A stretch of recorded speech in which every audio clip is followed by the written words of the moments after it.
Hi நண்பர்களே, நலம் 360 சேனலுக்கு உங்களை அன்போடு வரவேற்கிறேன். இன்னைக்கு நம்ம வீடியோவில் எதை பற்றி பேச போகிறோம்னா, ஒரு சின்ன விதை மாதிரியே தோணினாலும் அதுக்குள்ளே நிறைய பெரிய ஆரோக்கிய ரகசியங்கள் இருக்கிற ஒரு விதையை பற்றி தாங்க பேச போகிறோம். அதுதாங்க பிஸ்தா. பிஸ்தா சொன்னாலே எல்லாருக்கும் நினைக்கு வருவது ஹல்வா, ஐஸ்கிரீம், பாயாசம், பிரியாணி டாப்பிங் இதுதாங்க. ஆனால் இதுக்குள்ளே உள்ள நன்மைகள் தெரிஞ்சால் நீங்கள் தினமும் சாப்பிட ஆரம்பிச்சிருவீங்க. உடல் ஆரோக்கியம் அப்படின்னு வந்தாலே பெரும்பாலும் அது விலை உயர்ந்ததாக இருக்கும். அது நம்ம உடலுக்கு அவசியம் சேர்க்க வேண்டியதுங்க. அந்த வகையில் உலர் பருப்புகள் மற்றும் உலர் பழங்கள் எல்லாமே ஆரோக்கியமானது. பாதாம், முந்திரி, வால்நட், பிஸ்தான்னு சொல்லிக்கிட்டே போகலாம். நீ என்ன பிஸ்தாவா அப்படின்னு விளையாட்டுக்கு கேட்டாலும் அந்த பிஸ்தா பருப்போட ஆரோக்கிய நன்மைகள் அளவிட முடியாதுதாங்க. அப்படியான பிஸ்தா பருப்பில் உள்ள நன்மைகள் என்னென்னு இப்போ நான் விரிவாக சொல்ல போகிறேன். அதுக்கு முன்னாடி நலம் 360 சேனலை சப்ஸ்கிரைப் பண்ணாதவங்க சப்ஸ்கிரைப் பண்ணிக்கோங்க. மறக்காம பக்கத்தில் இருக்க பெல் ஐகானை ப்ரெஸ் பண்ணிக்கோங்க. வாங்க வீடியோக்குள்ள போகலாம். ஃபர்ஸ்ட், இந்த பிஸ்தா அப்படின்னா என்னன்னு பார்க்கலாம். இது ஒரு விதை வகையை சேர்ந்தது. பிஸ்டாச்சியோ வேரா அப்படின்ற மரத்துல இருந்து கிடைக்குது. இது ஈரான், ஆப்கானிஸ்தான், துருக்கி போன்ற நாடுகள்ல முக்கியமா விளையுது. இப்போ நம்ம இந்தியாவிலும் இறக்குமதி செய்ய பல இடங்கள்ல விற்கப்படுதுங்க. பிஸ்தாவில் இருக்கிற ஊட்டச்சத்து என்னன்னு தெரியுமா? ஒரு கைப்பிடி அளவுல பிஸ்தால உள்ள சத்துக்கள் என்னன்னா, புரதம் நிறையவே இருக்கு, நல்ல கொழுப்பு அதாவது அன்சாச்சுரேட்டட் ஃபேட், நார்ச்சத்து, vitamin B6, vitamin E, thiamine, copper, phosphorus, antioxidants நிறைய இருக்கு. இந்த எல்லாமே நம்ம உடல் ஆரோக்கியத்துக்கு அற்புதமான நன்மைகளை செய்யக்கூடியது தாங்க.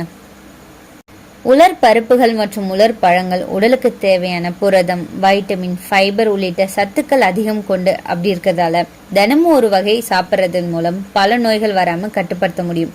ட்ரை ஃப்ரூட்ஸ் வகையில் பிஸ்தா பருப்புகள் அடக்கம்னு சொல்லலாம். தனியாவோ பச்சையாவோ வறுக்கப்பட்ட அலங்கரிக்கப்பட்ட பொருள்களாவோ உலர் பழங்களுடனோ அல்வா, ஐஸ்கிரீம் வகையிலான நிறைய பொருள்களை இதை நம்ம பயன்படுத்துறது இருக்குங்க. இந்த பிஸ்தா பருப்பு சாப்பிட்றதன் மூலம் உடலுக்கு கிடைக்கிற நன்மைகள் என்னன்னா, பிஸ்தா நீண்ட காலமே உடலுக்கு அவசியமான ஊட்டச்சத்து கொண்டிருக்கும் முக்கிய பொருளாக பார்க்கப்படுது. இதுல வைட்டமின் E, B காம்ப்ளெக்ஸ் வைட்டமின்கள் போன்றவற்றின் சிறந்த ஆதாரமா பார்க்கப்படுது.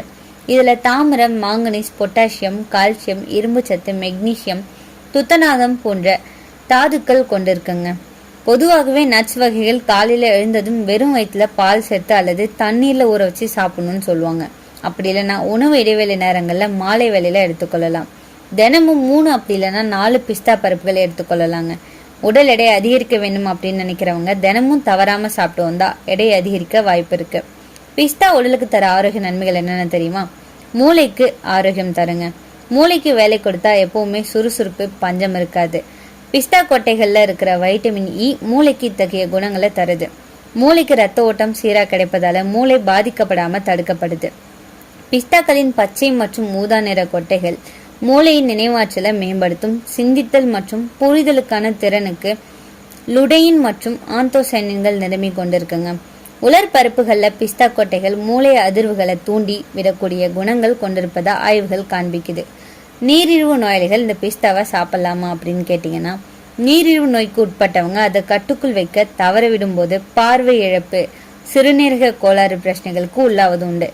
பெருமளவு உணவு வழியா நீரிழிவை கட்டுப்படுத்துறதோட அல்லாம நீரிழிவுனால உண்டாகிற இதர பாதிப்புகளும் வராம தடுக்க இந்த பிஸ்தா உணவு கொடுங்க.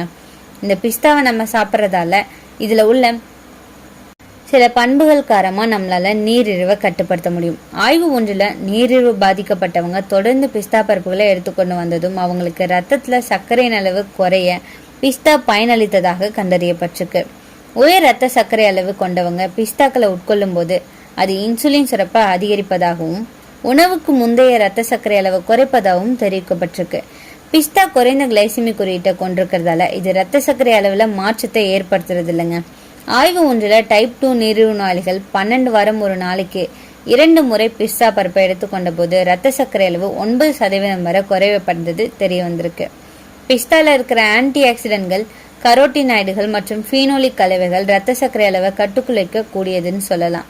இரத்த அழுத்தம், கொழுப்பு போன்றவற்றை கட்டுப்படுத்துவதன் மூலம் பெருமளவு இதய நோய் உண்டாகும் அபாயத்தை குறைக்க முடியும். மற்ற பருப்புகளை காட்டிலும் பிஸ்தால குறைந்த அளவு கொழுப்புகளே இருக்குங்க. உதாரணமா 28 கிராம் பிஸ்தால 13 கிராம் மட்டுமே கொழுப்பு இருக்கு. இதுலயும் 11 கிராம் ஆரோக்கியமான ஒற்றை செறிவுறாத கொழுப்புகளா, 2 கிராம் மட்டுமே செறிவுற்ற கொழுப்புகளா இருக்கு. தாவரம் சார்ந்த வேதிப்பொருட்களை கொண்டிருக்கும் ஊட்டச்சத்து நிறைஞ்ச பருப்பும் கூட இந்த பிஸ்தா பருப்பு. பிஸ்தாக்கள் ரத்தத்துல இருக்கிற கொழுப்பை குறைச்சி ரத்த அழுத்தத்தை மேம்படுத்துது. இதனால இதய நோய் அபாயம் தவிர்க்கப்படுது.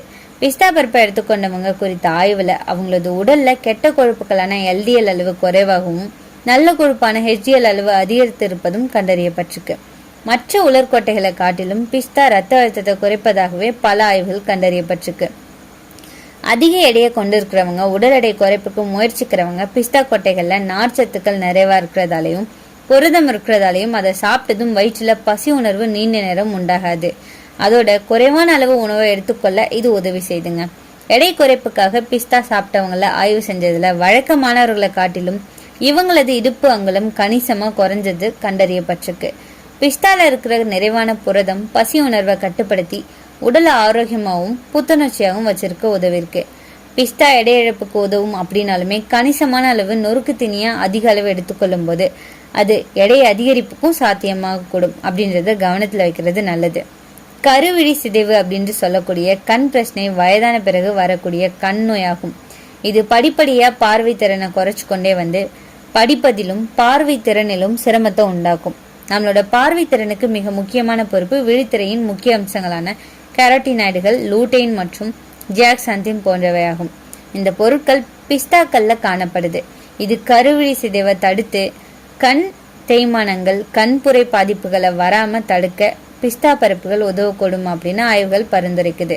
பிஸ்தாக்கள்ல இருக்கிற வைட்டமின் E சருமத்தின் வயதான தோற்றத்தை தள்ளி போட செய்யும். பிஸ்தா சருமத்துக்கு ஈரப்பதம் மூட்டும் பொருளா செயல்பட்டு சருமத்தை மென்மையாகவும் மிருதுவாகவும் வச்சிருக்க உதவுது. சூரியன்ட்ட இருந்து வர புற ஊதாக்கர்களால சருமத்துக்கு உண்டாகும் சேதத்தை தடுத்து பாதுகாக்குது. பிஸ்தால இருக்கிற தாமரமானது சருமத்தில் தோல் சுருக்கம் வராம தடுக்குது.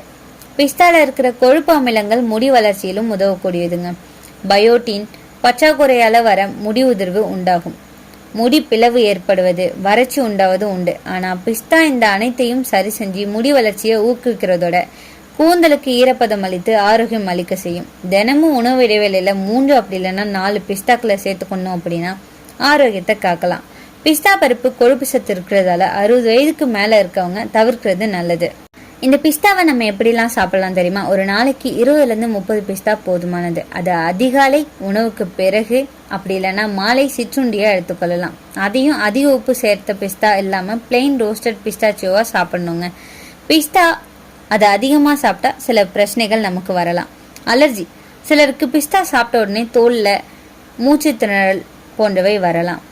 அதிக உப்பு பிஸ்தா சாப்பிட்றதால பிபியை உயர்த்தும், ஜீரண கோளாறு ஏற்படுத்தும். மிக அதிகமா சாப்பிட்டா வாயு, ப்ளோட்டிங், வயிறு வலி போன்றவை வரலாம். கலோரிகள் அதிகம். ஸோ வெயிட் லாஸ் செய்ய நினைக்கிறவங்க மிக குறைவா மட்டுமே சாப்பிடணும். பிஸ்தா ஒரு சின்ன விதை, ஆனா அதுல இருக்கிற சக்தி பெரிய மருந்தை விட சிறந்தது. நம்ம உணவுல ஒரு கைப்பிடி பிஸ்தா சேர்த்தா உடல், மனம், தோல் எல்லாமே ஆரோக்கியமா இருக்கும். அதனால இனிமேல பிஸ்தா ஒரு ஸ்நாக் இல்லை, அது நம்ம உடலுக்கான இயற்கை மருந்து தாங்க. உங்களில் எத்தனை பேருக்கு பிஸ்தா ஐஸ்கிரீம் ரொம்ப பிடிக்குன்னு கமெண்ட்ல சொல்லிடுங்க. இன்னைக்கு நான் சொன்ன விஷயங்கள் எல்லாமே உங்களுக்கு ஹெல்ப்ஃபுல்லா இருக்கும்னு நம்புறேன். இந்த வீடியோ உங்களுக்கு பிடிச்சிருந்துச்சுன்னா லைக் பண்ணுங்க, ஷேர் பண்ணுங்க, மறக்காம நம்ம சேனலை சப்ஸ்கிரைப் பண்ணுங்க. அடுத்த ஒரு அற்புதமான வீடியோல சந்திக்கிறேன்.